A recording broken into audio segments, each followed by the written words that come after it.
incident was about to take place that would shake the foundations of the civilized world. It is time to open your mind. Time to discover your divine self as we navigate this holographic matrix together. Strap in, cosmic family, as we slide through this wormhole of cosmic information together in search of the truth. You can't handle the truth. It's time to go inside the matrix. With your host, Jimmy Brent. All right, welcome everybody to Inside the Matrix. Happy to have you along with us today.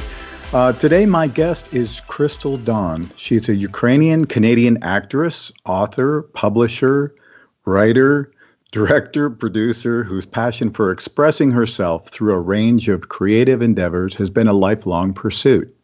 Her first book was Heaven on Planet Earth, Seeking All Hungry Spirits, which she released in 2010 through her own New Dawn Publishing.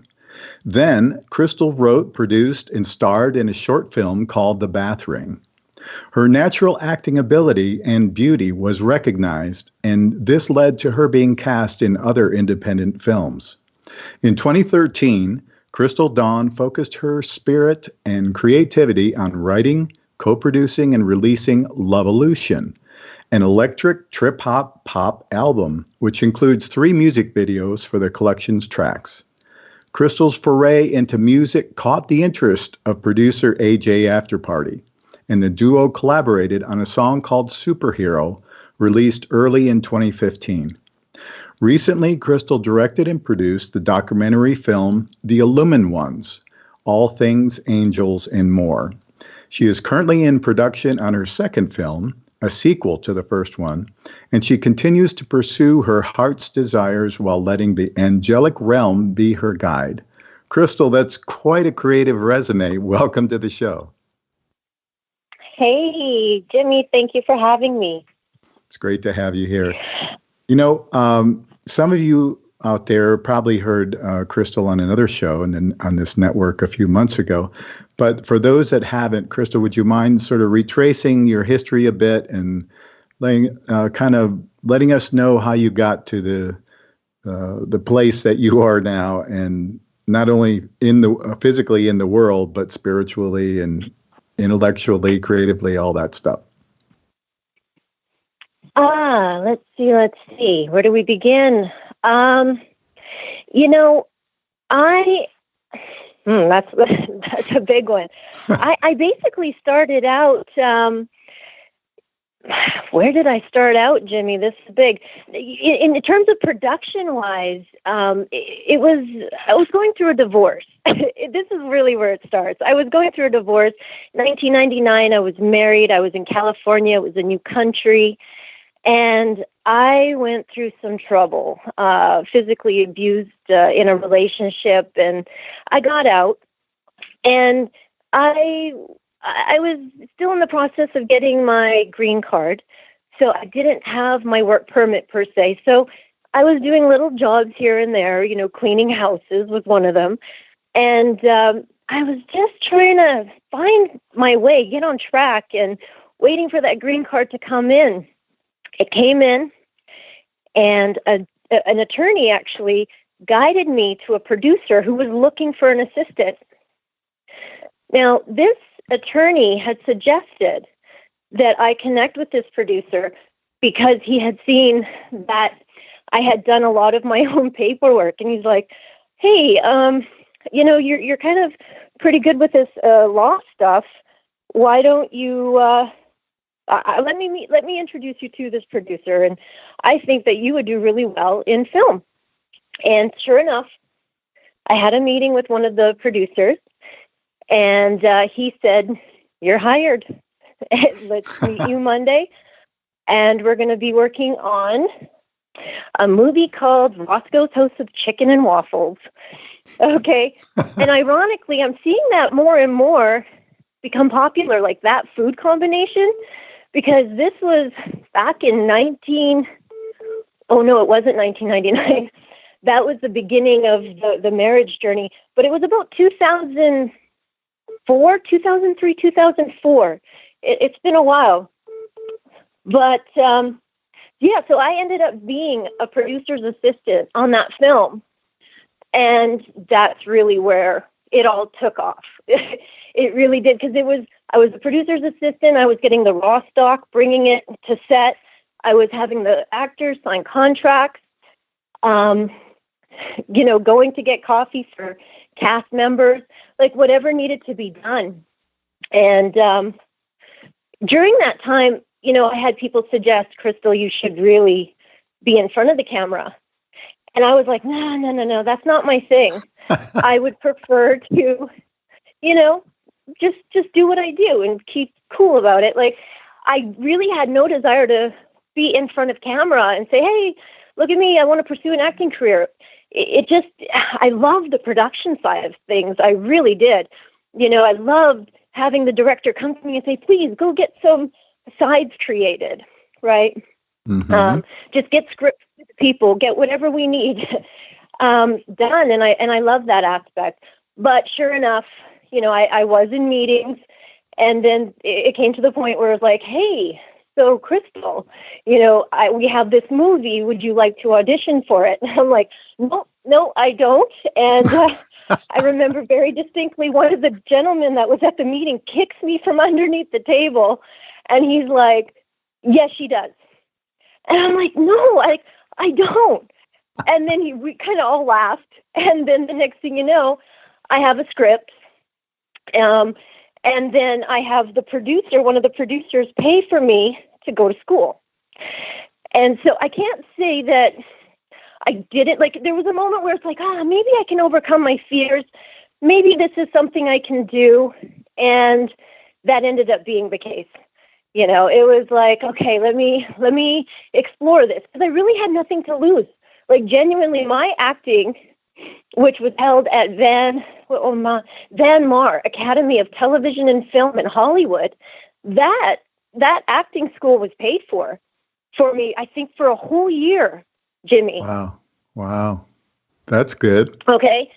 And then so going to acting school, going to auditions, working on sets, that all became a part of my life. But I do have to tell you, when I was going through, because how I got to making my film, it wasn't something like I was on set and going, oh, one day I'd like to make a movie. It wasn't that at all. It was that, I think in Violetta's show, I shared this story, how I was really down and out, and I had joined a group of people who got together every week. And what would happen is we would basically, with the intention, just pray for each other and pray for each other, pray for the needs that we had, and pray for the world, essentially. Mm-hmm. So, and it was there that I met a woman who had said to me, I have somewhere I need to bring you tomorrow. And she took me to a woman who communicates with angels. But what I didn't know is that this woman had told the lady that brought me to her to go to the place that I was at and to get me, this is what I look like, to bring me to her. So when Madeline brought me to Rayo, I was told, get on your knees. And I'm enter this small garage that is converted into what looks like a Catholic church, right? And I'm like, how did I get here? Like, what are we doing? Like, I just met this woman. And then I literally looked at her and I said, what? Like, what's going on? Like, what's going on? She's like, well, Rayo told me to go get you.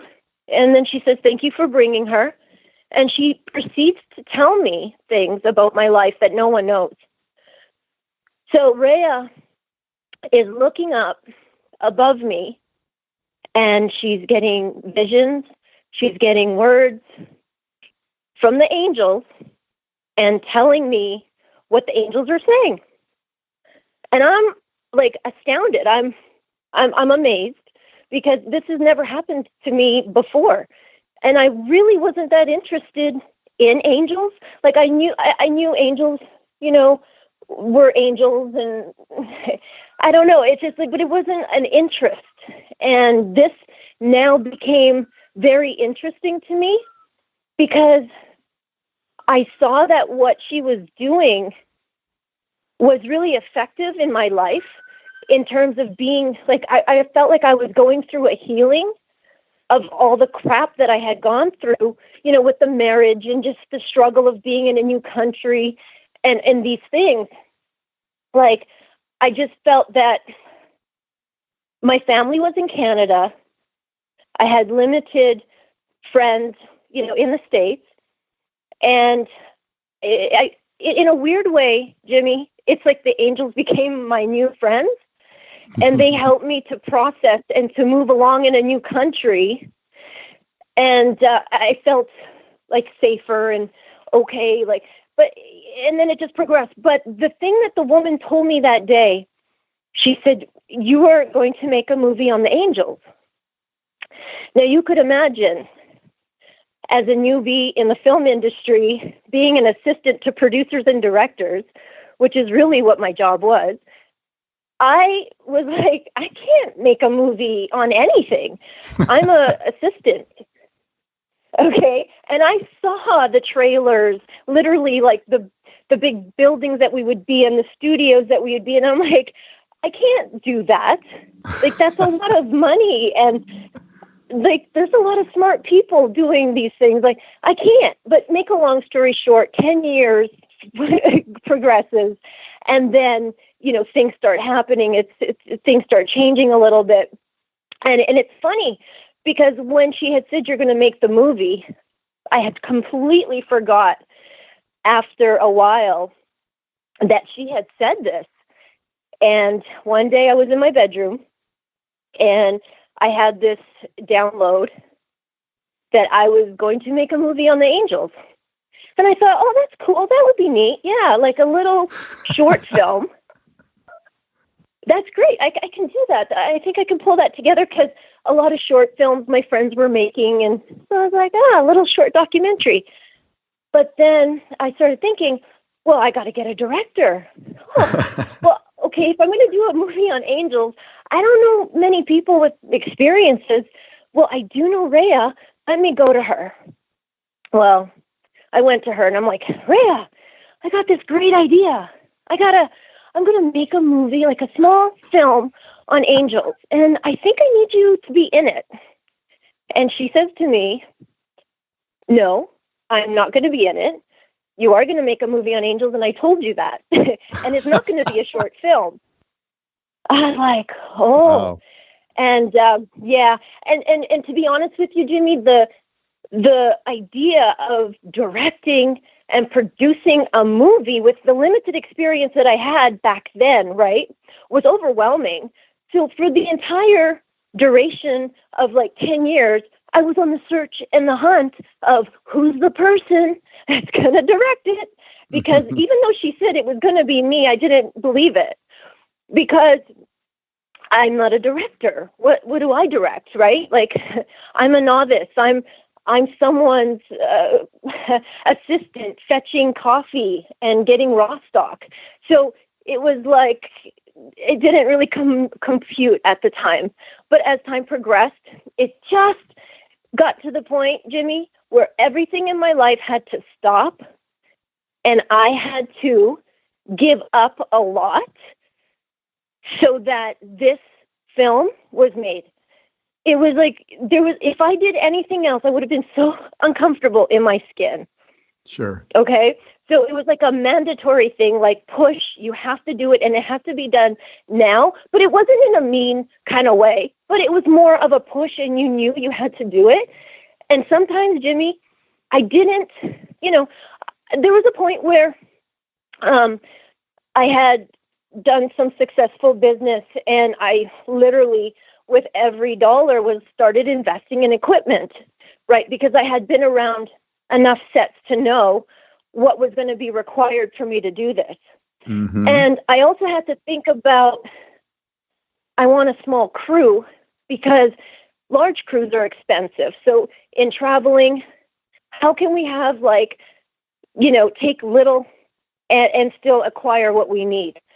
So meaning in terms of like heaviness, if I have to go solo, or, with an assistant, can we fit this in the little 2-seater car that I have? That kind of thing. Right. Or can I carry it on my backpack and go onto an airplane and get in and get the interviews and leave? And so anyway, all of this was, it just kind of started just happening. It started falling into place. And the Illumined Ones, All Things Angels and More, was made. And that was released in late 2017. Like ultimately, like, it was December 2017. So, yeah, we completed it then. And now I'm in pre-production on the second project. So I hope that helps bring you up to speed of how we kind of got here. Yeah, that's great. And what an incredible leap of faith that you took, because you just knew that that's what you had to do, right? It really was. It was like a nudge from spirit. This is what you are going to do. And you don't know. And I think this is for a lot of us in life. Sometimes we feel that insight in our life and we feel like there's certain things we're supposed to do. But we sit back and we go, how in the world am I going to do that? And then with every step we take, you look back and you go, oh, I did that. It just I thought unfolds. about that. Yeah. And then that really did happen. And then it's like, oh, that's nothing. What was I concerned about? Do you get what I mean? Because the thought of it is way bigger than the actual experience of it. And so it is with life, with a lot of things. It's faith carries us. Honestly, like believing without seeing, like just having a knowing, a faith that it's going to work out. Mm-hmm. And it does, Jimmy. How many times can we think about the times that we were worried about something that wasn't going to work out? Oh, but yeah. It worked out.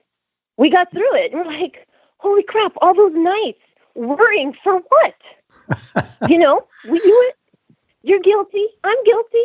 Oh, yeah. We do it.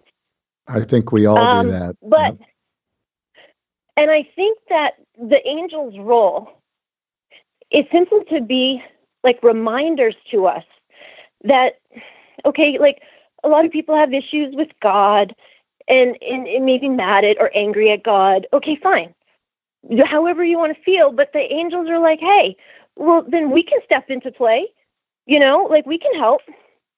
And the angels really want to just be there and just let us know that, no, it's actually easier than you think. I think that's really what it's about. It's easier than you think, whatever it is. I think a lot of times we get in our own way when it comes to things like this. We have the self-doubt, and like you said, and actually, as soon as we know that we should be doing something, if we begin to take the steps in that direction, we find that if this is truly something we're supposed to do, it'll just unfold itself, and we just take one step at a time in that direction, and things begin to flow and they begin to work. Right. Yeah, and in that trusting process, what you don't see before you, like, unfolds and doors open. And then this person introduces you to that person, and this person is wanting to do exactly what you're looking for someone to do. And someone has this more incredible story than you're looking for. And then you're like, oh, so it's bigger than my thought of what it could be. Mm-hmm. You get what I'm saying? Like, we're human. We're limited in our ways. We think, oh, we're so vast sometimes, and we have potential to be, but that's another reason why we have guides and guardian angels. They like to expand, and they like to do these things. They like to open doors, and they like to connect people who are like angels that give you the very thing that you're looking for. Yeah, I think it's easy for us to get disconnected from all of that in our daily lives. We work our jobs, we have our families, we have friends, we have the activities and things, and I think a lot of that connection and a lot of that understanding of the guidance comes with being able to slow down a little bit sometimes and meditate and think about, what we're really supposed to be doing in life, because life goes by really, really fast. And I noticed I'm certainly realizing that more and more. And so we really need to take advantage of what it is in life that we set out to do, because I really think that we have a plan before we come here, and that there are certain things we want to accomplish, and it may not work out exactly as we envision, but we do have a plan, I believe, before we come here, of things that we want to accomplish. So we have to really try and connect for that. Yes, and also timing too. Like, even though we think this is what I'd like to do, but then we think, oh, maybe that's not what I'm supposed to do. Maybe it's just something you're not supposed to do right now. Mm-hmm. But that desire of your heart can still come to fruition, just at a later date. Right. And I've seen how that has been playing in my life as well. Kind of like where I've thought that certain things were going to be put on the back burner because, maybe God or somebody, or maybe that's not my purpose, my life plan. Otherwise that would have happened. So therefore I'm just going to give that up, because obviously if that was for me, it would have happened. But the fact of the matter is, maybe it's still to come. And then there's little hints of that no, you can't just throw that away, whatever that thing is, right? No, don't give up on that little girl dream. That can still happen. And it might not be in the way that we think, but nonetheless, it's still there. Yep. I believe that, Jimmy. Yeah, I do too. We have to be open to that realm of possibilities, because otherwise then we're going to be playing that we know what's going to happen. Yeah, and we exactly. don't. Yeah, we really don't. And we have to trust that it's going to be okay. Yeah, but then why that nudge that you have that desire for something, unless there's something there for you? So that's kind of where, you know what I mean? I've sat back and go, oh, okay, so, well, just let that play out. And, and we're those types of people. I'm that type of person, like, I want to know. I want the answers, right? Sometimes you're just like, no, I don't want to trust. No, I don't want to wait. I want to be patient. I want to know. I want to do. I want to have, right? But anyways. Very true. Very true. And those nudges that you're referring to are definitely there for a big reason. And I know in myself, there's been times when I haven't trusted that, and I've kind of let it go and said, oh, no, that can't be. And that self-doubt comes in. And, yeah. Because did you feel disappointed? Oh, yeah, because there have been times, you mentioned timing before, and that's super important, because there have been times when I thought something was going to happen and it actually didn't end up working out that way. But anyway, we're going to continue this in a few minutes. This first segment has just flown by. You're listening to Inside the Matrix with our special guest today, Crystal Dawne. We'll be right back. Okay, welcome back, everybody. We're here with Crystal Dawne today, talking about all things angels.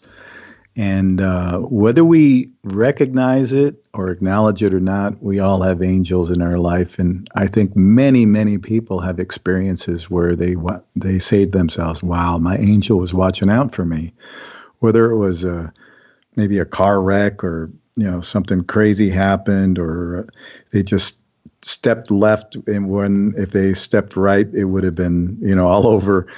Things like that happen. And I think most everybody has at least one or two events like that where we realize that something or someone somehow really stepped in and helped us. And so we're talking about, communicating with that, communicating with our higher selves, communicating with angels. And sometimes I feel like they kind of steer us in a direction that we need to go, and it may not be the happiest lollipops and roses kind of thing, but maybe it's a big lesson that we have to learn. And, we talk about the dark night of the soul and things like that, where we go through and have to really look at ourselves and look at the wounding that we've had in our lifetimes and how it affects us currently. And until we acknowledge that and really go into it, it can be something that really hinders us in our life, in our process of just going through what we need to go through. Yes, Jimmy, like there's really something to be said about that, which doesn't kill us, makes us stronger. I like that. And you know, and another true saying is it's always darkest before the dawn. You know, sometimes when life doesn't treat us the way we think it should treat us, and we go through the things that we do, and they're disappointing, and with that comes, you know, depression and sadness, and relationships are a mess, and your health sucks. Financially, you struggle. Whatever the case may be, any facet of life that could potentially be going correct isn't. We could say that's like a dark night, right? And so we work through that somehow, some way, little by little. We chip away at our life, and we go, well, maybe even simultaneously. Like I felt that when I had written my book, Heaven on Planet Earth, I literally felt that I already went through hell on Earth. I already knew what it was like to not have my health due to mercury toxicity poisoning. I knew what shitty relationships were because I was married, physically abused, and divorced. You know, when you don't have your health, it's very difficult to get up and do anything, let alone work to make an income. So you struggle financially. So point being is that I was seeking a heaven. Where's heaven, right, on earth? How do I get there? And ultimately, it is a large part of healing that needs to take place. Healing, so much healing. And looking at ourselves and just saying, okay, well, we got to improve this aspect. And then you learn what you can to improve that. And that was basically my journey. And, you know, it's interesting because I did share with you, Jimmy, when we first talked on the phone, how the angels, you know, we're talking a little bit about communication here. One of the things that Rayo had told me was that I was going to hear the angels. They were going to talk to me. And when she had said that, I kind of, I don't remember if it was out loud, but I said, no, like, I don't want that. I don't want to hear some voice that I can't see who's talking to me. Like, that doesn't sound cool. That's just not something I want to experience. So, but she kind of smiled and was like, you know, the angels, they're going to talk to you. And so one of the things that they would do, they kind of went in gently with it. They would literally give me a word that I did not know what it meant, and I'd have to go look it up in the dictionary. And one day, when I was on my quest of healing, and I was writing my book, Heaven on Planet Earth, I didn't know that I was really writing Heaven on Planet Earth. I just thought it was like heaven on earth. And as I was going through my healing, and I felt that the angels were guiding me with that too. And that was another thing that I found with them. Like, I would, you know, be guided to the bookstore, the library, and find just the perfect book with the right information that I needed to take care of what it was that needed to happen. Or I would meet the right person who guided me to another right person. And it was like that, you know, the talk about synchronicities, like seeing numbers in 3-4 times a day was like not uncommon. They were hitting me over the head. Like, okay, we got to get your attention. We need you to do this. This is how we need you to do it.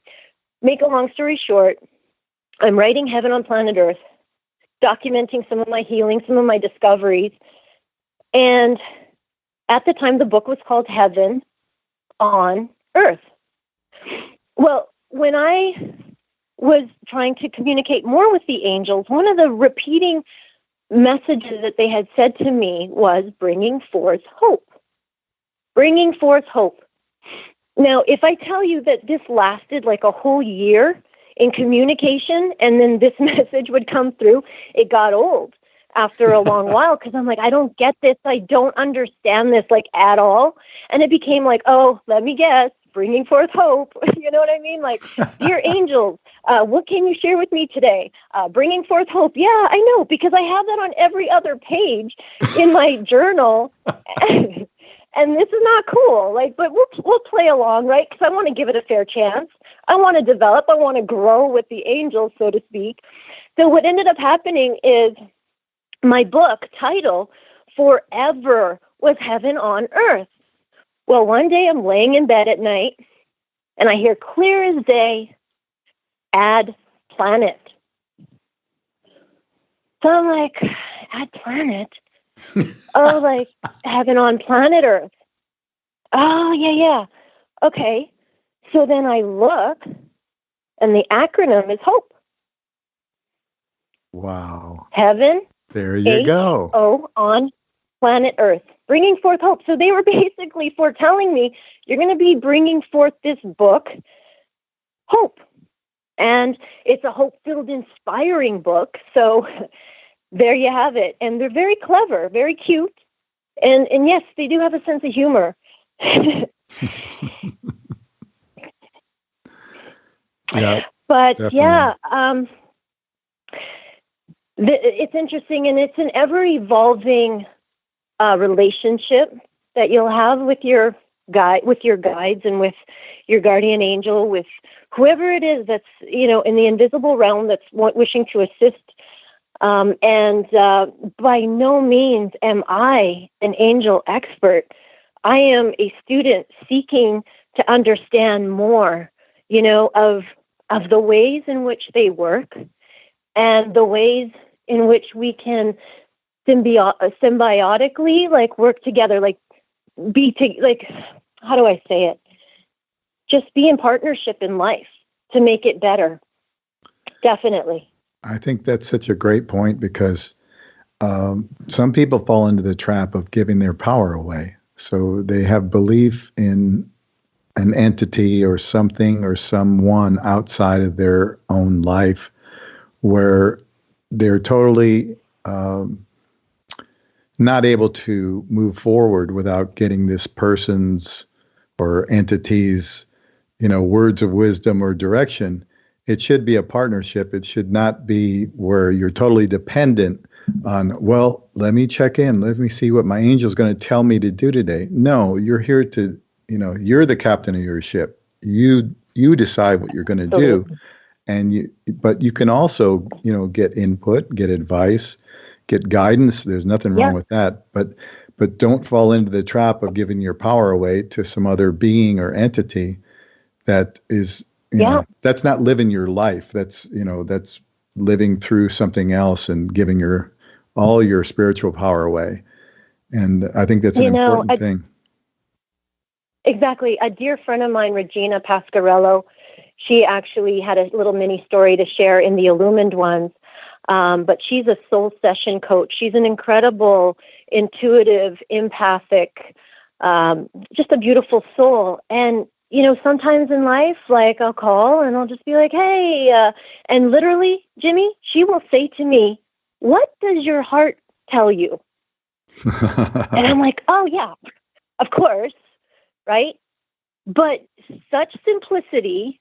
But at the end of the day, exactly what you said, we're not here to give our power away to anything. Mm-hmm. We can ask powers that be, can I get your advice? Can you give me some insight? Can you show me options that will assist me in making the best choice for the situation at this time? Yes. Right? Mm-hmm. But at the end of the day, when you're sitting still and you're quiet, what does your heart say? That's it. That's the bottom line. Okay. At the end of the day, it is. And, we will have the blessing if we seek it. When we get inquisitive and we ask questions, we're going to receive answers. But the thing is, again, no power away. Exactly what you said, Jimmy. That's ludicrous, right? We go to people and we give advice, but woe unto the person. Be careful of the person that says, this is what you must do. Mm-hmm. No. And that's where because everyone has an opinion. That's true. And I feel like religions have been detrimental to a lot of people, because when somebody gets deep into a dogma or a doctrine, they become dependent on that, and they lose their own way. It's no longer their decision; it's what their religion tells them or what their church tells them. And don't get me wrong, I think the best part of churches is the fellowship, or the meeting with like-minded people who want to do good in the world. I think that's wonderful. I think it's just Jimmy, really great. You and I are in church right now. I are in church right now. That's right. And because we're collaborating together to do something really good, to share information, and hopefully our story, your story in particular, will help other people realize their own strength and their own power and their own ability to do what they want to accomplish in their life. But there are a lot of traps out there. There's a lot of pitfalls and diversions, to all of that. And that Correct. really is the challenge, that we face, because the world is full of, as the Roman emperor used to say, bread and circuses. And so the bread part's okay. We all enjoy a good meal, but the circuses are what can get us into trouble. And so, Jimmy, in that instance, and I agree to that, because there's a lot of people that are not confident, they're not self-assured, they are not following their heart, and they're genuinely confused, right? Mm-hmm.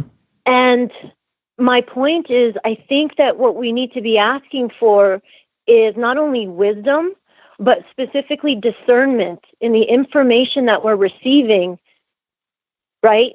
Again, Yes. Run that information through you, through your being, your essence, yourself, your heart. At the end of the day, what does your heart say about what they are telling you, Mm-hmm. right? Discernment. You're going to know. We all have this quote unquote gift of feeling. On a soul level, we all have the intuitive. We can feel if we get quiet enough. We can feel what's right. We can feel what's wrong. We feel what feels good. And the feeling good is the important part to go with.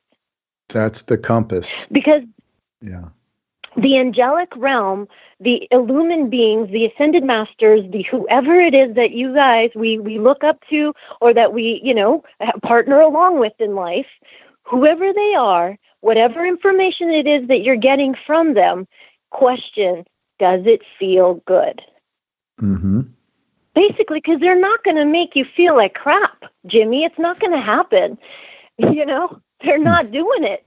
They will take you and make you feel that the spark of hope that's inside, that there's a potential for something completely different than you can even fathom for yourself. Because that's what they do.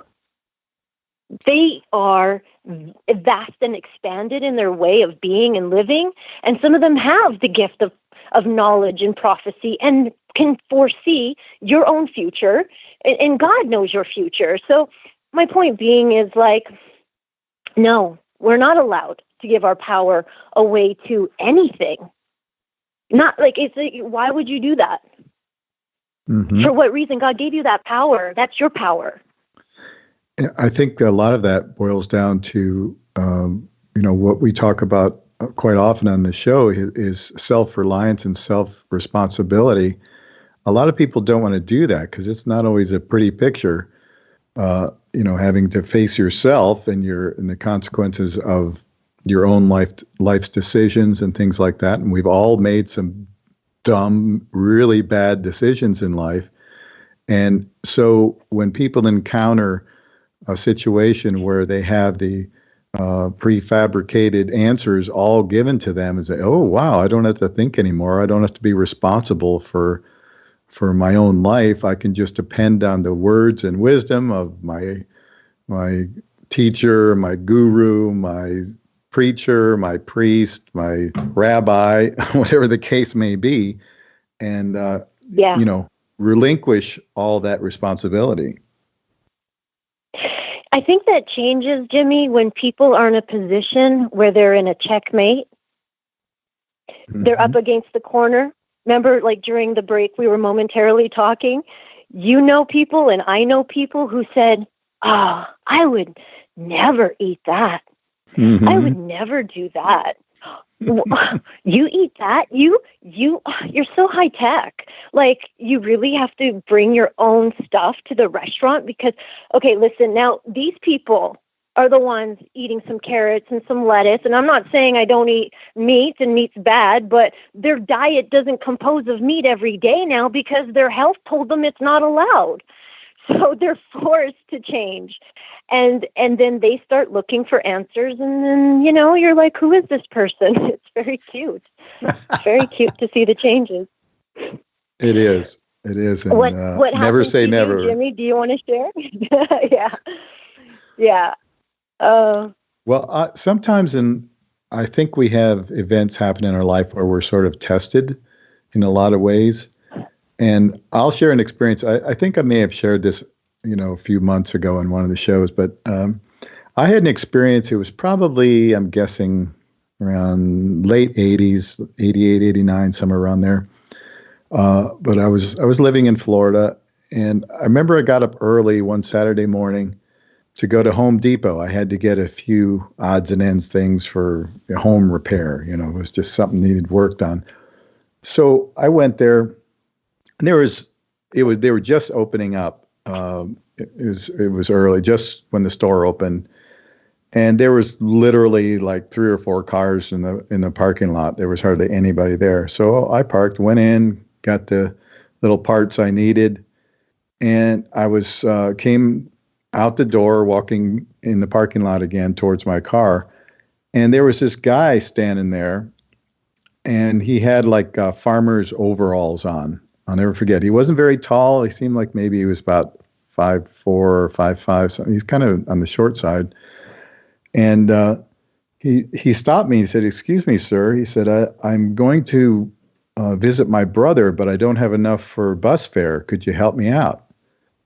And I looked at him, and it was the strangest thing. He had the most brilliant blue eyes I had ever seen in my life. And it almost was stunning, And I thought to myself, this guy's like, he sort of looks like a bum, but look at his eyes. Like, what? It kind of threw me off for a second. I didn't really even know how to respond for a second. Then I thought I had I had probably $3 or $4 and some change in my pocket that I had just gotten from what I bought. And so I just reached into my pocket and I just gave him everything that was in my pocket. And he goes, "Thank you very much." And I said, is that enough for your bus fare? And he said, "Oh yeah, that'll do very nicely." And so I thought, okay, that's interesting. And I took 3 or 4 steps, and then I turned around to look because I was expecting him to see, him waiting for the next person to come out and hit them up for money, That's what I expected. But when I turned around, there was nobody there. And literally, if he was the world champion sprinter, he couldn't have gotten away that fast. Mm-hmm. And there was nothing blocking between me and the door of the store or anything else where he could have run back in or where I wouldn't have seen him because I only took a couple of steps and turned around and looked. And he was literally gone. And I just remember thinking, the hair on the back of my neck stood up, and I went, okay, that was interesting. Yeah. And so I felt like it was kind of a little test to see sort of where I was at, in my life. And I really, after I sat and thought about it, I really appreciated that because I thought, we do have to, be considerate of others. And there are times there's lots of people begging for money all the time. And sometimes I look at them and go, oh my God, that guy's probably got $300 from, all these people giving him money. And then other times I'll just give him money. And I don't know, it's kind of a random thing, but I feel like that's just one example of, how we can interface with other people in a very, good way, in a very useful way. And it's a great feeling to help somebody else. I think there's few things in life that are more satisfying than helping somebody else.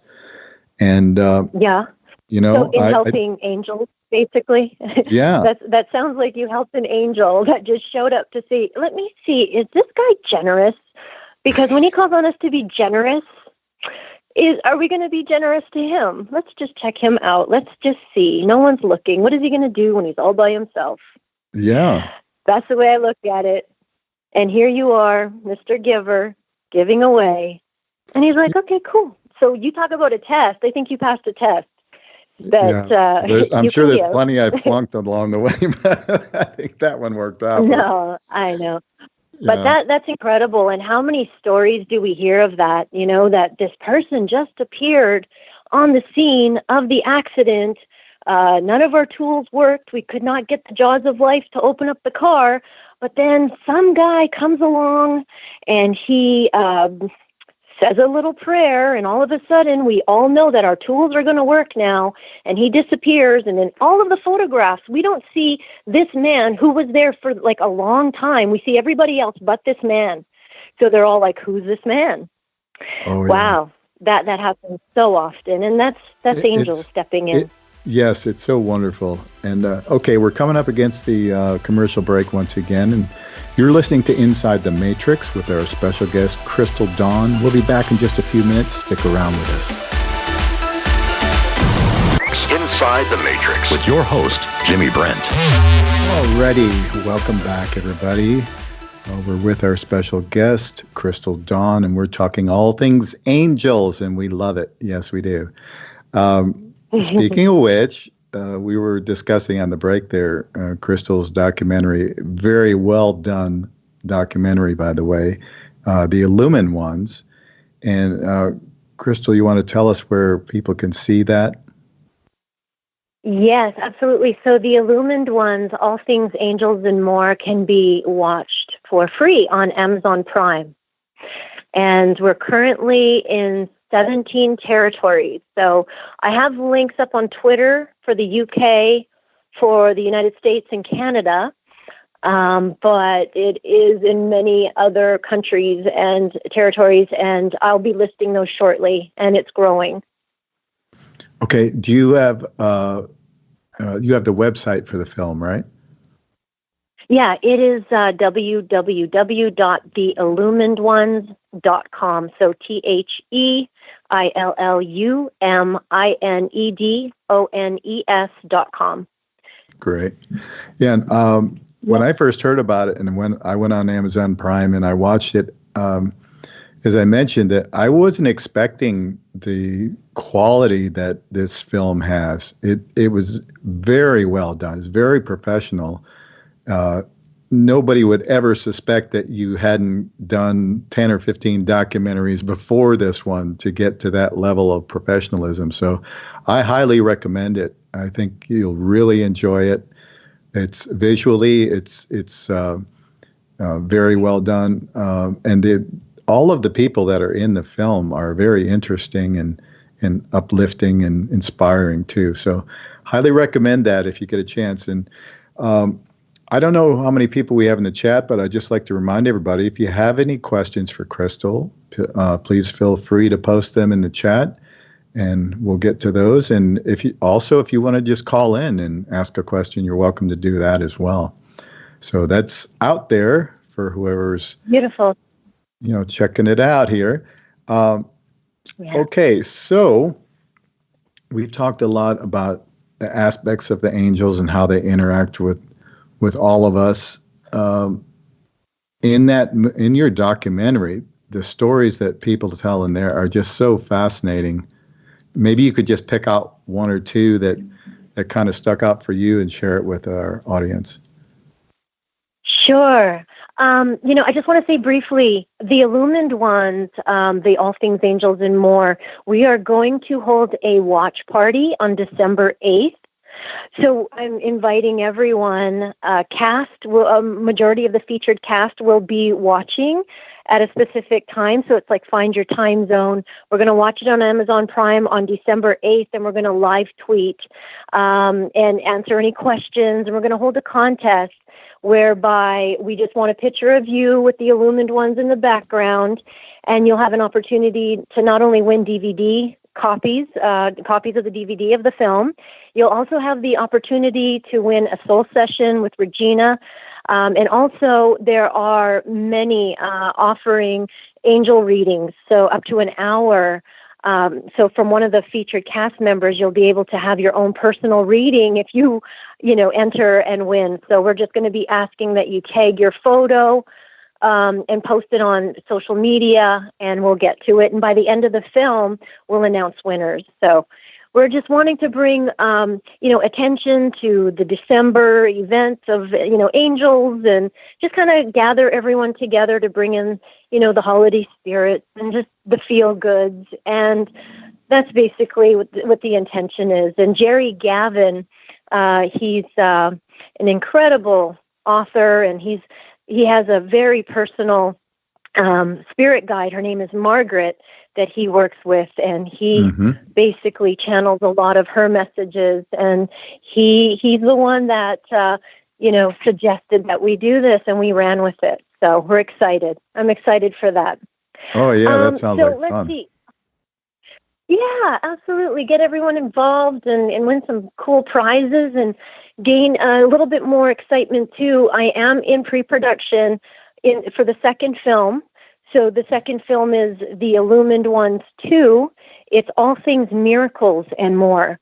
So we're going to be incorporating the angels, the illumined beings, but basically we're focusing a lot more on the miracles that have taken place as a result of people asking upon angelic assistance, or just miracles in general, how we're going to be creating that in our lives and living supernaturally, making like the supernatural natural.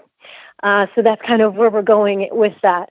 So there'll be more announcements on it. Right now, like I said, we're in pre-production and doing some traveling and getting some interviews and wrapping some stuff up. So announcements will be made on that shortly. Wow, that sounds really exciting. Looking forward to that one. Yeah, exciting.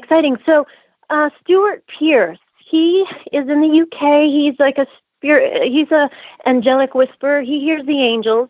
He shares a story in the film about, he's driving, it's snowing, terrible weather conditions.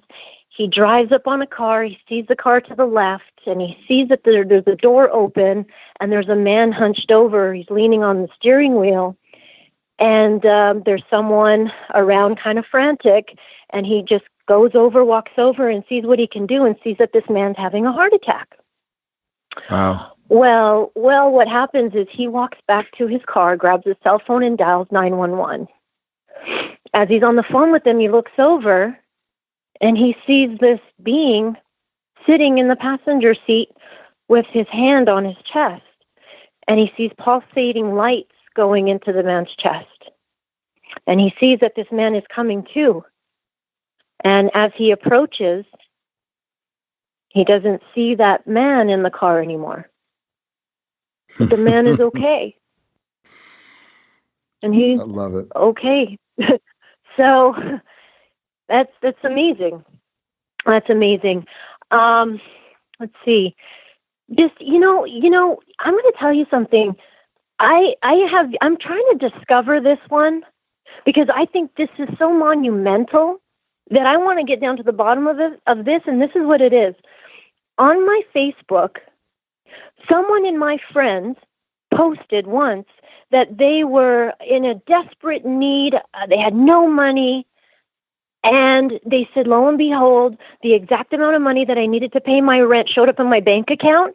And when they inquired with the bank could not tell them where it came from. But nonetheless, it's their money. Okay, this is a true story. And this is someone on my Facebook. So I literally have been going through all my, messenger messages, and I'm like, who was that person? Because it always stuck out at me, like, you need to talk to them. And I just hope I didn't, I do have a lot of messages. I couldn't find it when I was looking for it, but it's something I want to get down to the bottom of. Because could you imagine, Jimmy? Wow. Like, someone said that this happened to them. That's they're like, amazing. I just want to thank my angels. Like, really? Oh my gosh. I love hearing stuff Dr. like that. Dr. Sarah Larson. Yeah, no, that one I want to get down to the bottom of. We need to find her. And then I want to go trail some bank accounts and it has to come from somewhere. Like, that doesn't happen. Right. So, but that it happened. So then Dr. Sarah Larson, she's in Italy, with her friend, and they're traveling, doing some touring, and they come across an accident, basically. And so the bus had to pull aside, and everyone had to wait on the bus. And she just said that she felt angelic energy. And she's looking in the direction of where the two boys that were playing soccer that had gotten to an accident, apparently they passed away. But she said that when she looked out, she could hear an angel say to her, like, "You can see me, take a picture of me." And she took a picture, which she claims is the picture of the angel that said, "Take a picture of me." And that picture is in the film. That picture is in the trailer of the film. It's near the end. And it's beautiful. Like, Jimmy, when I saw that, I got goose tingles all over my body. Mm-hmm. And like, you know, like the angel bumps, they call them goosebumps or chicken, whatever, chicken skin. I call it truth bumps, you know, like that's beautiful. It's like when you actually told me the story, when that man came up to you with the overalls and the eyes, mm-hmm. you know, I got that. I got that goosey feeling, like, oh, like the chills. And I was like, oh, that's a good feel-good story. Yep. And ironically, too, like how many times have we been asked? I bet you so many people, if we were to take a poll, they would say, yes, indeed. Someone did ask me for money or ask me for something, and there was something very unusual about them, and in particular, their eyes, right? How many have we seen that we're going, huh? Like, people don't have eyes like that. Right. Yeah. I know I have. And it's so, like, common. It's just, like, normal now. I don't know. I think there's more angels among us than we really know, you know? They're like, oh, let's play games. Let's go invade Earth. I think that's quite true. And I'm sure that if we were able to talk to a lot of our listeners out there, I'm sure they all have their own stories and things that have happened to them in their life, which are pretty amazing and hard to explain. We do have a question that was sent in. If you want to, if you don't mind answering a question here. Sure. Okay, Shane sent this question in. He said, "We always hear about the angels in the positive light. As the Bible refers to the devil as a fallen angel, has anyone ever had encounters with fallen angels, and are they always negative, or could these be positive as well?" Boy, that's a good question. That is a good question.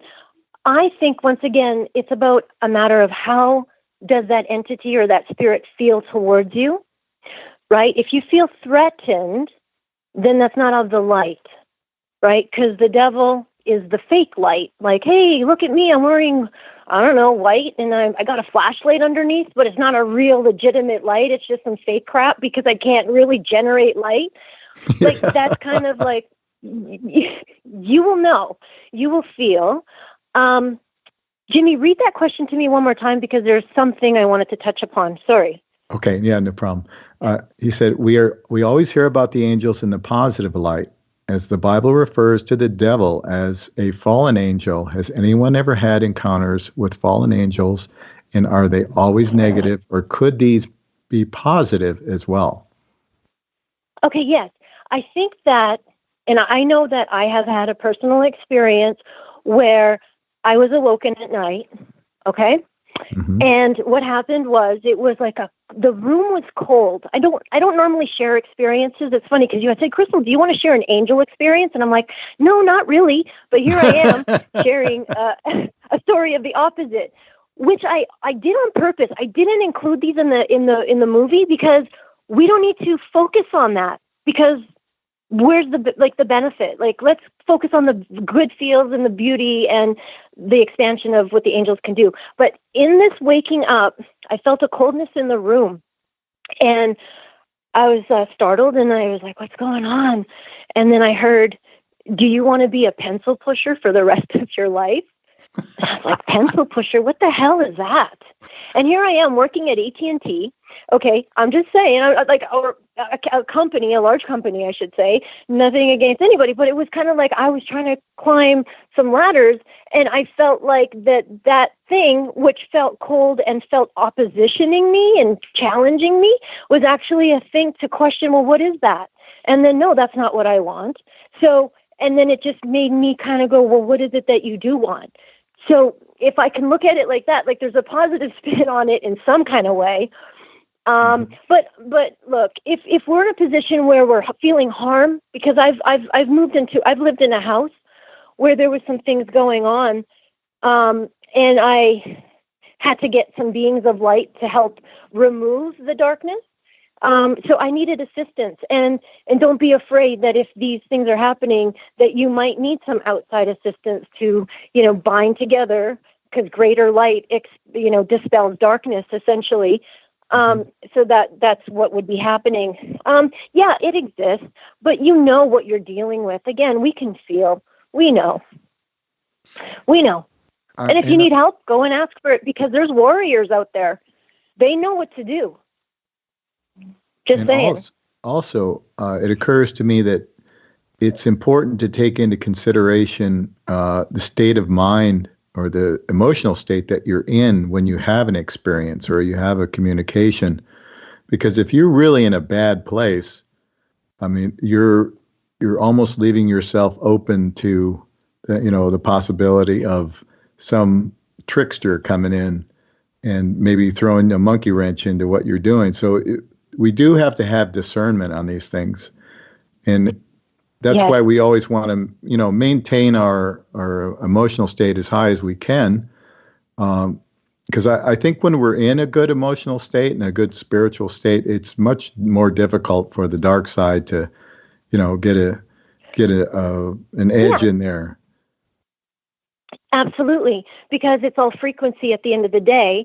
Right. The darkness, right, is a heaviness, which means it's a low frequency. The light is light, and it literally is of a high frequency. So it's just a matter of we're human beings, and yes, we dip into the low frequency emotions, but we're also smart enough to go, man, I'm depressed, I'm not feeling good. Okay, well, does maybe what I have to eat have anything to do with that? Is that affecting my thoughts? What am I ingesting that might throw me off? Do I need to go on a cleanse? Do I need to eat some grapes and drink some water with lemon in it and start cleansing myself? And then maybe meditate and just pray and ask for some guidance to show some light into a seemingly dark situation, because we know it's just really an illusion at the end of the day. Mm-hmm. And then focus on what you focus on expands. So if we're in that state of like life sucks, things are shitty, then there'll be like little entities going, yeah, you totally suck. And yeah, that guy's a total asshole. Yeah, totally quit your job. Yeah, F them. And yeah, they'll be for you, right? But then if you got that little, because we all have that light of hope within us, right? We all have that light in us. And sometimes when we're in depressed states, when we're in the darkest despair, we're in, what is it called? The dark night of the soul. Basically, that light is still there. It never went out. It's just dimmed. And with high frequency things, the light gets bigger. So our duty when we're down and out and we're feeling those so-called entities or beings of darkness, then our obligation, because we have to take responsibility for our life, we have to go, I'm going to say no to that. I'm going to go into high frequency stuff, because when that happens, this other stuff has no choice but to dispel. It has no choice but to not be there, because darkness cannot stand the light. It doesn't exist. So it's just a matter of focus and attention. And I don't want to say it's simple, Jimmy, because we know that when we're in our space of sadness, whatever we're going through, anger, depression, we're not thinking of happy joy, roses, and rainbows. You know what I mean? We're not thinking of these beautiful things. No. And that's, the warrior comes out. It's like, oh, how bad do you want to experience something? You want to have a different life? Well, you got to do different things. So what are you willing to do that you weren't going to do before? See, I just think that things have to get so bad sometimes that then you're like, man, I got to give attention and time to, focusing on light things. And then you're gonna be forced to do it. You have no choice. You make such a great point there, and I've often felt this way in society in general. And I think to myself, and it's some lyrics in a song that I wrote, is how bad does it have to get before you'll stop accepting what's going on? And I think in a macro scale, we're being tested as a group of human beings here.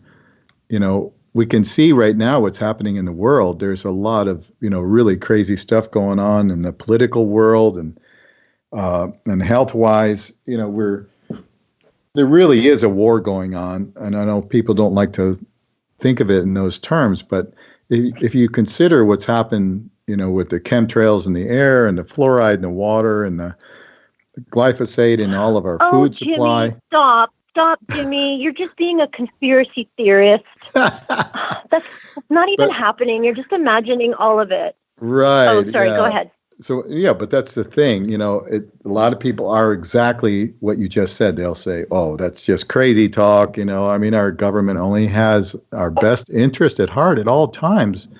And they would never, ever do anything harmful to us because they're so wonderful. And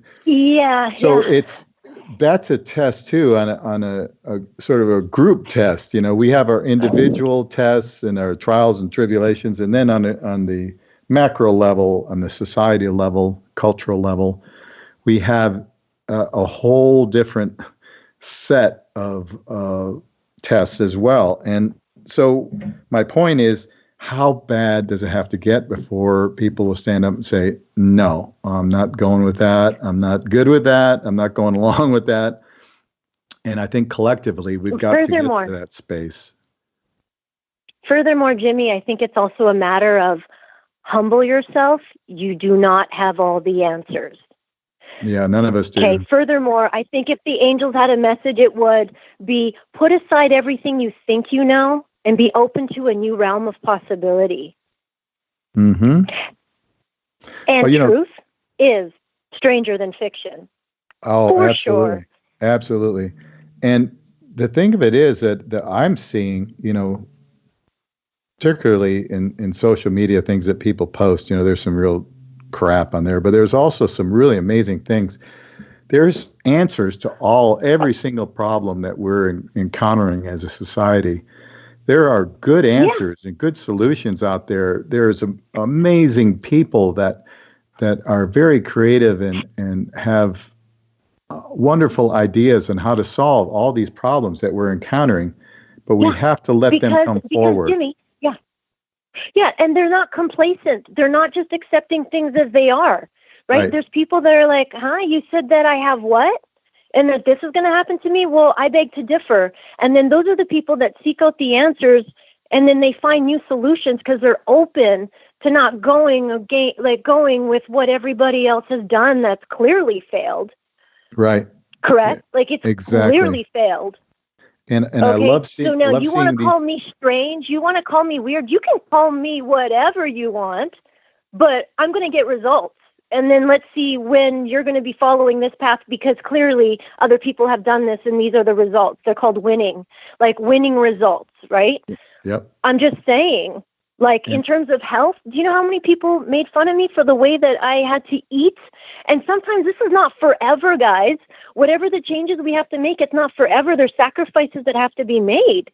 Mm-hmm. And I was willing to do whatever I had to do to not have the effects of a metal, a mercury toxicity, right? That's a shitty experience. And I chose out of it, and I got out of it. Wonderful. Okay, we're coming up against a break again. Time is flying by. We're having a great show here. We're enjoying our time with Crystal Dawne. We're going to take a short pause. We have one more break here, and we'll have one more segment coming up, so please stick around with us. You're listening to Inside the Matrix, your ambassador to the unknown and host of Inside the Matrix, Jimmy Brent. Okay, welcome back to our final segment here on Inside the Matrix with Crystal Dawne. And we were really getting fired up there on the break. I think there are so many crazy distractions in this world, and every time I think about the Matrix, the Matrix will always offer us our doubt, and it'll always offer us criticism and be critical. But we have to get to the point where we know who we are, we know what we're here to do, and we just do it, and we're not worried about what other people think about us, and we don't need their acceptance to go along and do what we need to do in our lives. And I think so many people are in that space still where they just, they want to make sure everybody thinks that what they're doing is okay, it's acceptable in some way, it's part of mainstream society, blah blah blah blah blah. Correct. Yeah, and it goes on. And how stagnant and stuck do you want to be? You got to get to that point where you're just like frustrated, where you're like, I got to move on now, and like I was telling you during break, I was that person. And that's why I'm so passionate about it now, where, I have to care less about what people think I'm doing or not doing, or am I doing the right thing? Or I really at the core of me, I am at that place where their opinion doesn't matter. What I care about is the people who are writing me and saying, thank you for becoming who you are to make a film like this. When I was in New Jersey with Jerry Gavin, we were at the screening, one of the first screenings for the film. We had a crowd of 250, almost pushing maybe 300 people. Wow. And, when I went in, I was when I started seeing all the cars arrive, I was kind of like, oh my gosh, because this was my biggest crowd yet. And because of Jerry has a huge following, and his work's very important. And he, it was just no, I had to say in that moment, fear, whatever you got, you need to go, because I got work I got to do.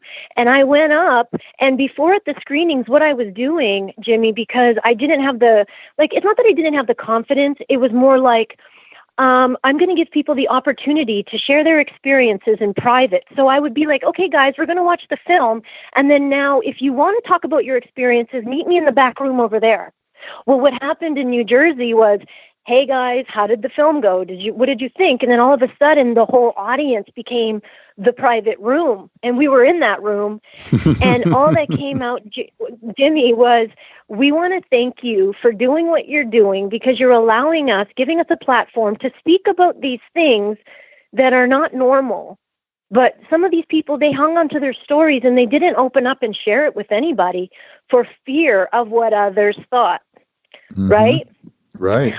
But these things were happening to them, and they were feeling these ways. And how amazing is it, do they feel, to be able to share these experiences, right? A woman literally shared with me when I had my little private room, and I was like, come in, let's, share whatever you want to share. And she literally said, I've never said this before because we can't explain it. She said, but me and my friend, we were driving on the road, and a car was right in front of us. It came crossing, and we were going to hit it, and we hit it, but we really became transparent, and we went right through the car, and nothing happened to us. Now, you tell me, how crazy does that sound? Yeah, but I've heard similar things. Now, can I tell you that this woman was in her 80s, and she never told that story apparently before? Wow. Her friend and her, that was their little secret. Somehow we, jumped into some super speed, time, space, quantum levels, and did some magical crap, and turned around, and no one, we got out of it. Wow. And that's, that kind of brings us into that miracle living, right? The next layer of life, that what shouldn't have happened. How do you explain it? Oh, you can't. Okay. That reminds me of a story that I heard. Yeah, go ahead. I hope I'm not interrupting you there. But no, not at all. No. there was and I'm not sure where I heard this, but it really stuck with me, and I found it absolutely amazing and very plausible. But anyway, there was in California, there was a family that had recently lost their dog, who was, became elderly and just passed away. And they were traveling on, I think it was Interstate 5, the big interstate that goes through California. And it was very foggy. I mean, super foggy. So they weren't going, that fast because they couldn't see that far in front of them. So they were cruising along, and all of a sudden they look out on the side of the road and they saw their dog running alongside the car. And they were like, oh my God, that's, Buster or whatever his name was. And they're like, oh, look, he's right there. And so and they saw where an exit came up, and just shortly after that. So they pulled off along the side, and they were looking all over for the dog because they were seeing the dog, and all of a sudden they didn't see him anymore. And of course it was foggy, so they thought, well, maybe he's still here. And the fog is making it to where we can't see him. They pulled off the side of the road. They got out of the car, and all of a sudden they heard this incredible racket. It was like a crash after crash after crash. And what happened was the people in front of them, there was like a 20 or 30 car pileup because, a car had stopped or something in the middle of the road and nobody could see it, and they were going too fast. And it was like a chain reaction, one accident after the next. It was like 20, 30 cars piled up. So they then realized that, their dog had somehow appeared to them to get them off the road so that they wouldn't encounter that accident that happened just down the road. So that always stuck with me. And it's just absolutely a beautiful story, amazing. And I know people have stories like that, and they're afraid to say anything because, well, that's just crazy talk. Well, who would believe something like that? Those things don't happen. That's a fairy tale, yada, yada, yada. Incredible. But exactly. I love that story, though. I love it. That is an amazing story. And once again, I got those little chills, like, oh, wow, how beautiful is that? And yeah, like, how does that happen? These things happen at the right moment. Like, I was at my sister's house, and she had said, yeah, I just made some pastries, go ahead, try it. And she had pulled it out of the oven, and it was on some hot plate. But she didn't know that the element underneath it was on, because the hot plate was on it and the food was on it. And I'm just standing there in front of the oven, and I'm just talking with her, and I'm just peeling away a little bit, eating a little bit.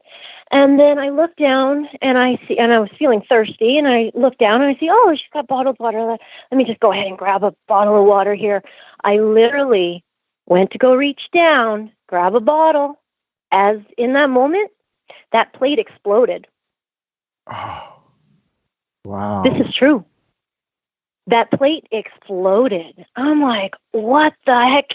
I'm like, Carrie, did you just see what happened? Because I bent down the very second that this plate exploded. Okay, This is a true story. Now, I got another one, which brings me, when I was living in Las Vegas, in the pool area that I had, the pool that I had in the backyard was emptied, and it was being cleaned, and some of the tiles were getting redone. The pool guy, don't ask me how or why, and he doesn't know why he did it, but he left the light on. The light was on. I don't know if he was checking what happened. I don't know, but he was like, dude, that light should not have been on. Like, I should not have been standing in front of that light that was on in the Las Vegas heat, with the water, without water, cooling it down basically. But what ended up happening was that light bulb exploded. Wow. He was standing right in front of the light bulb. And when I tell you that there was glass all on the left side of him and all on the right side of him, there was no harm done. And this glass, some of it was found melted. It was incredible. Like, wow. How in the world did that happen? How did he not have a scar? Like, he was like white, going, did you see what just happened? And I'm like, yeah, buddy, that's angels. You have like a big guardian angel or something. Yeah. Yeah.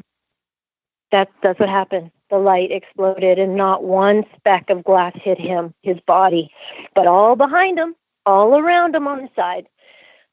Unbelievable. So, yeah, It there's wasn't something his to time be to get said hurt. about that protection. Yeah. Yeah, and they got our backs. Like, I don't know. I think if we're open and receptive, that's partly what the second film is about too. Like the illumined ones, all things miracles and more. It's these people that say, "Okay, angels, if you guys are real, I need you to show me that you exist," because I'm kind of thinking this is some crap. This is how they're feeling or they're saying, and so they will put out saying, "Hey guys, if you are real, I need you to show me something, or I need your assistance in this." And what ended up happening in some of the stories I'm capturing is people were getting immediate results. And they're immediate results that are not supposed to happen. They don't happen. They never happened before in their life. Okay, it's like your lucky day with the angels, because whatever you asked, you're going to get. And that's what we captured. Wow. So fascinating stuff, fascinating. Fascinating and inspirational, because it really, Yeah, it does, exactly. it does give us hope, and it gives us really something to be hopeful and excited about, in our lives, that we know we have this interaction that we don't really acknowledge very often. For the most part, most people don't even think about it. Jimmy, I have friends, I have mentors, I have people that I turn to once in a while. And, it's so funny. And I'll be like, hey, I'll present something, and they'll be literally like, as this one woman I'm dear friends with in New Jersey, she's like, "Crystal, you're like the angel lady. Like, go after your angels, And I'm like, "Oh, yeah. Okay. Yeah. Thanks. All right. See you later. Bye." Okay. Sorry I called you, Yeah, we forget what we have access to sometimes. Yeah. Right? When we're so-called lost and, I don't know, or should I, shouldn't I? When in doubt, check within, check the heart center and see how that feels. But, run it by some people when we need to, sure. But it's funny, like, again, people have assumed that I'm some expert on angels. No, I'm learning, and I learn a lot. And I continue to learn, and I'm fascinated by this stuff. Fascinated. Yeah, it's been around for eons of time. But no, like, they're present. They're not just living like 2,000 years ago in biblical times. Like, they're in our everyday life, It's like, it's just a matter of how welcoming are we for them to show up and help and assist. And my mom, she just told me recently, really quick story. She was just traveling down a road that was like in the bushes, like a lot of trees, and there was a storm, and one of the trees had fallen in her way, and she couldn't get through. And it's like not a road that is often traveled.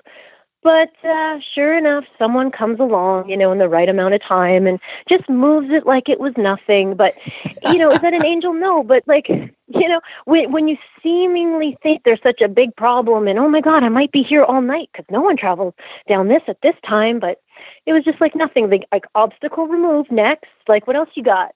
What else you got for me? We've got another question for you, Crystal. Kathy wrote, "Do you have the same guardian angel that watches out over us our entire life, or do they change as we evolve?" Boy, that's another good question. Wow, that's beautiful. Immediately what I get and is that I think, yes, we have an angel that is assigned to us. But I think that along the way that there's other angels that come, and they collaborate with one another or with each other, and it's just this whole thing. I can't believe that I'm just stuck with one. I don't know. I would like to think that no, I got more that comes in, and it's very fascinating. I would say no, that we collect. I would like to think that I have more than one angel. I'd like to think I have more than two angels. I want to believe that I have an army of angels with me, Jimmy. Mm-hmm. So that's what I want to believe. That's what it feels like. That's what it's felt like in the past. when we look back at our situations, it's like, did one angel just help with that? Because that's, wow, okay, maybe they are that good. I don't know. Yeah, it's hard to say definitively. What do you think? What do you think? I feel like we definitely have more than one angel watching over us, and these angels could be in different forms too. I feel like some of them could be what we may consider extraterrestrial types. I know I had a psychic tell me one time that I have 3 really, really large blue beings that are with me all the time, and they're like protectors or whatever. And she said they're about 16 feet tall. I went, okay, that's nice. I like that. I like that idea. And I also think that as we grow and we evolve, that we probably do have other angels that either come along and join the ones we had, or maybe they just take over. Hard to tell, but it's fascinating. I like the idea that, when I see the illumined ones, for me, it was hard to say, like, this is just a film on angels, because exactly what you said, like the form, which form is this angel taking on? Mm-hmm. I can't, like, it can take on whatever form it wants. Like a guy in overalls. For me, yeah, exactly. Or it could come in a spirit animal. Like, I mean, I've heard all kinds of stories. There's people, that tell, and then this owl saved their life. It came out of nowhere, but when they looked in their eyes, like, look, I can't judge you. If you want to define an angel as something other than what someone told you an angel is, it's a light being. It's basically, when I say illumined, it means it's light, of the light, and then therefore that means it's of the good, and it's not going to steer you in a wrong direction. Mm-hmm. It's going to always uplift you, assist you, and you're going to feel more like peace, and you're going to feel love. You're going to be expanded as a result of encountering these experiences that you have. And so I think we need to let go of the ideal of what that looks like, because it's different for you, Jimmy, than it is for me. Mm-hmm. And Kathy's angels, like, we don't know how they're showing up for her. So no judgment on it. So as long as it's of the light, it's all good in my eyes. However it came to you and however it showed up. Did it make you feel good? Yeah. Did it protect you? Did it keep you safe? Yeah.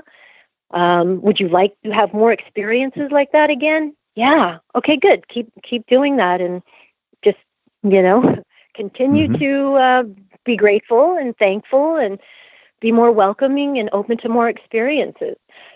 Yeah. So that reminds me that there's lots of different ways that these beings can communicate with us too, because sometimes it's just an intuitive thought that we have, and sometimes it's something that grabs our attention, like, maybe a sentence in a book, or maybe it's a billboard that we see.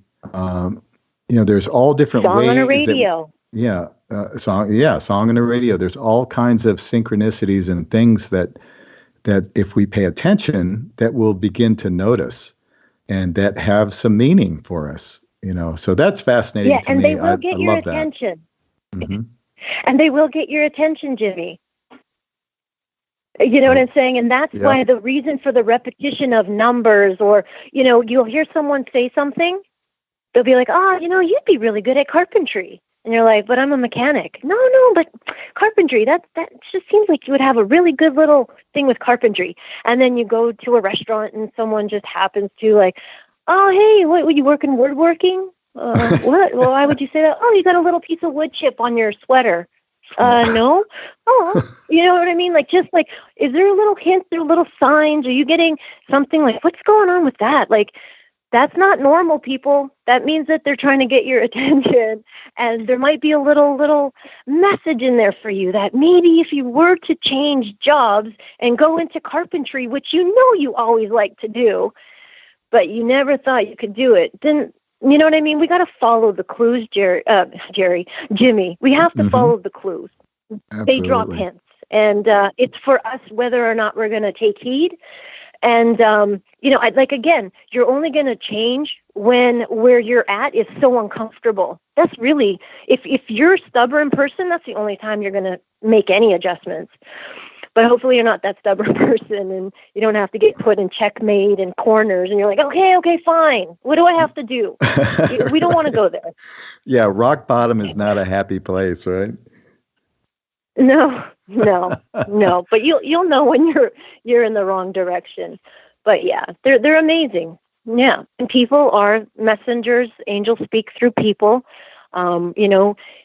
I think if you would like to have an angelic experience, like I never asked for it, Jimmy. I never asked for it, like I said. But then I became interested enough to go, this is interesting. Well, let me go ahead and ask for assistance and see what happens. Mm-hmm. And then just like you said, we get that inspirational thought. And what was it? Curtis Childs, he's in the film, and he basically said a statement of like, sometimes it's just like you walk into a dark room and a light is turned on, and all of a sudden it's just not that bad, Yeah. and you just get these thoughts and these inspirations that says, oh, okay, I can get through this. I can do this. Yeah. Oh, that's what I need to do. Mm-hmm. Oh yeah. Don't know what to do. You'll know what to do if you ask. We've And it'll only be got like nothing. It'll be like, what was I stressing about? Unfortunately, we've only got a couple more minutes, Crystal, but I want you to tell everybody where they can find you again. All right. So the film, The Illumined Ones, All Things Angels and More, is on Amazon Prime. There is a Facebook page for the film. I'm on Facebook. We're on Twitter and Instagram. And we will again be having a screening, like a live watch party, December 8th. And we will be advertising that and hope to see you there and see some selfies of you watching the movie and with the option to win lots of great prizes. That sounds like a lot of fun. I'm going to put that on my calendar here, so I definitely want to jump in on that. As always, when we get on these subjects, it goes by way, way too fast. So hopefully sometime in the future, we can have you back on the show, and particularly when the new movie is coming out, and we can definitely look forward to that, and looking forward to hearing about all the miracles, because there are so many in our life. They're constantly happening. But anyway, this has been Inside the Matrix. We'd like to thank Crystal for being with us. You're a fantastic guest, Crystal. Thank you so much. And thank you for having me. Everybody take care out there. Until next time, Inside the Matrix, be good, everybody. This is Inside the Matrix, hosted by Jimmy Brent. Who are we talking about? Jimmy Brent. Live every Sunday, 3 p.m. Pacific, 6 p.m. Eastern. Exclusively on the KCOR Digital Radio Network. It is worldwide. Broadcasting from an undisclosed location deep within the neon capital of the world, Las Vegas, Nevada. For more information on the host and the show, please visit InsideTheMatrix.org. That's InsideTheMatrix.org.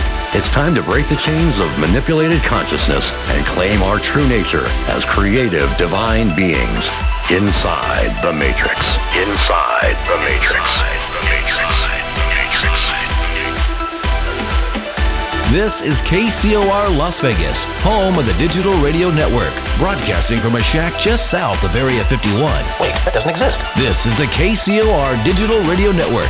Now for the news.